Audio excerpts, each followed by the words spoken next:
उन्हाळ्यात रणरणत्या उन्हातून जात असताना लिंबू सरबत, बर्फाचे गोळेवाले, थंडगार निरावाल्यांच्या गाड्या रस्त्याच्या कडेला फिक्स दिसतात. सरबत प्यायची आणि गर्मी में थंडी का एहसास घ्यायचा हे आपलं उन्हाळ्यातलं रुटीन. पण एकदा याच गाड्यांच्या लाईनीत साध्या चादरीवर छत्री टाकून बसलेला एक माणूस दिसला. पुष्पामधल्या चंदनाच्या लाकडांसारखे दिसणारे दोन ओंडके त्याच्या समोर होते. त्या ओंडक्यांमधून सुरीनं चीज सारखे स्लाइस काढून तो विकत होता. जरा इंटरेस्टिंग वाटलं. जवळ जाऊन त्याला विचारलं काय आहे. त्यानं काही न बोलता फक्त लूकनेच समोर असलेली एक पाटी दाखवली. त्या पाटीवर मोठ्या अक्षरात लिहिलं होतं, श्रीराम कंदमूल.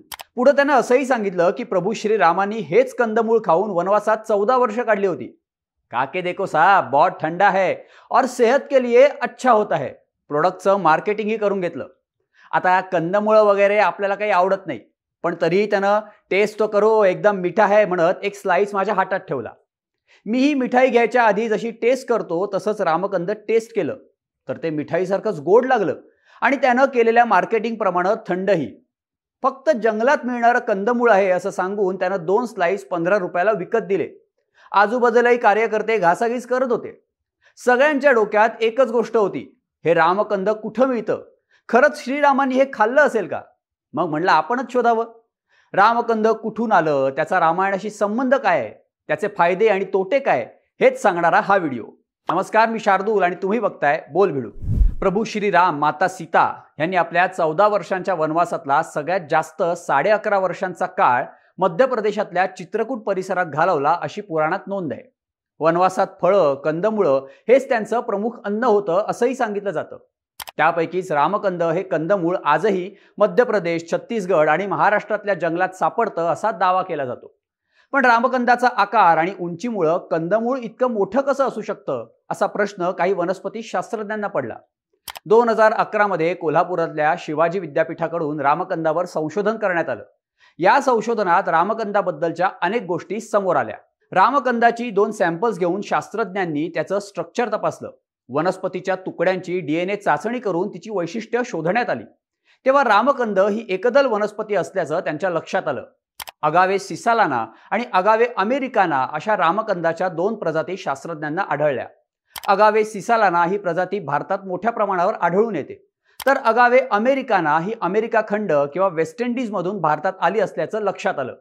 दरम्यान ह्या दोन्ही प्रजाती मूळच्या भारतीय असल्याचे कोणतेही ठोस पुरावे आढळत नसल्यामुळं रामकंद प्राचीन काळापासून भारतात आहे हे सांगणं अवघड असल्याचंही काही तज्ज्ञांचं मत आहे. 1985 नंतर ही वनस्पती भारतात आली असावी असं सांगितलं जातं.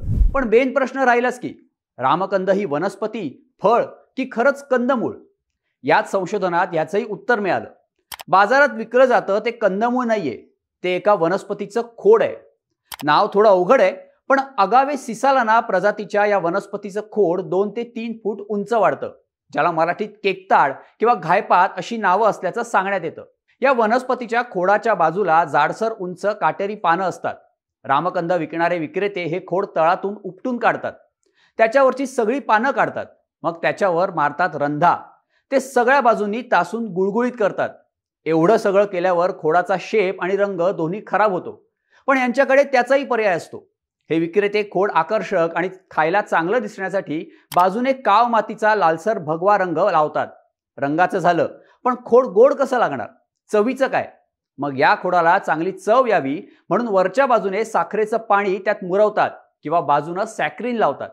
अशा पद्धतीनं तयार केलेला खोडाचा भाग रामकंद या कंदमुळाच्या नावानं विकला जातो. अगावे सिसालाना प्रजातीच्या वनस्पतीच्या पानातून कठीण तंतू मिळतात. त्याचा वापर दोऱ्या किंवा जाड दोरखंड बनवण्यासाठी केला जातो. फॅब्रिक तयार करण्यासाठीही याचा उपयोग होतो.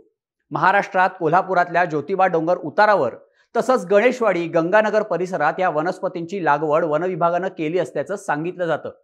तर मध्य प्रदेशातल्या चित्रकूट परिसरात, छत्तीसगड, तेलंगणातल्या काही भागात ही वनस्पती सापडते. महाराष्ट्रात विशेषतः नाशिक जिल्ह्यात त्र्यंबकेश्वर जवळ ही वनस्पती आढळत असल्याचे संदर्भ दिले जातात. आता राहतो प्रश्न तो म्हणजे कंदमुळाच्या नावानं व्हायरल झालेली ही वनस्पती औषधी आहे का. तर आयुर्वेदामध्ये अगदी अलीकडच्या काळात या अगावे सिसालाना वनस्पतीचा उल्लेख आढळतो. कालकंतल या नावानं ही वनस्पती आयुर्वेदात ओळखली जाते अशी माहिती आयुर्वेद विद्या वाचस्पती वैद्य परीक्षित शेवडे यांनी दिली आहे. या वनस्पतीच्या खोडाचा औषधी गुणधर्म म्हणजे नैसर्गिकरित्या या वनस्पतीचं खोड हे डायुरेटिक आहे. छत्तीसगड किंवा इतर ठिकाणी आदिवासी भागात या वनस्पतीचा उपयोग जलोदरासारख्या आजारांमध्ये लघवी साफ करण्यासाठी केला जातो. पण डॉक्टरांच्या सल्ल्याशिवाय अशा कोणत्याही वनस्पतींचा औषध म्हणून वापर करणं हे शरीरासाठी घातक असल्याचं शेवडे यांचं मत आहे. आता औषधी आहे म्हणजे ही वनस्पती खाल्लीच पाहिजे असं वाटत असलं तर जरा दमानं घ्या, कारण तिथंही विक्रेत्यांनी एक जुगाड केलाय. या वनस्पतीचा गोडवा वाढवण्यासाठी विक्रेत्यांकडून त्यावर व्हिकोजेनिन नावाचं स्टिरॉइड लावलं जातं. याचं अतिसेवन हे शरीरासाठी औषध नाही तर विष असतंय असं काही डॉक्टरांचं मत आहे. त्यामुळे रामायणाचा आणि प्रभू श्रीरामांचा संदर्भ, गोड चव, पोटाला थंड ही सगळी या कंदमुळासाठी केलेली मार्केटिंग गिमिक्स आहेत, प्रोडक्टवरच्या रॅपरसारखी. पण एक गोष्ट लक्षात ठेवा, कंदमूळ म्हणून तुम्ही जे खाताय ते कंदमूळ नाही तर एका झाडाचं खोड आहे, ज्याचा श्रीरामांशी संबंध आहे तो फक्त रामकंद या नावापुरताच. तर रामकंदाबाबतची ही माहिती तुम्हाला कशी वाटली आणि याबाबत तुमच्याकडे असलेली माहिती, अनुभव कमेंट बॉक्समध्ये नक्की सांगा. आणि अशाच माहितीपूर्ण व्हिडिओसाठी बोल भिडूच्या YouTube चॅनलला सबस्क्राईब करायला विसरू नका.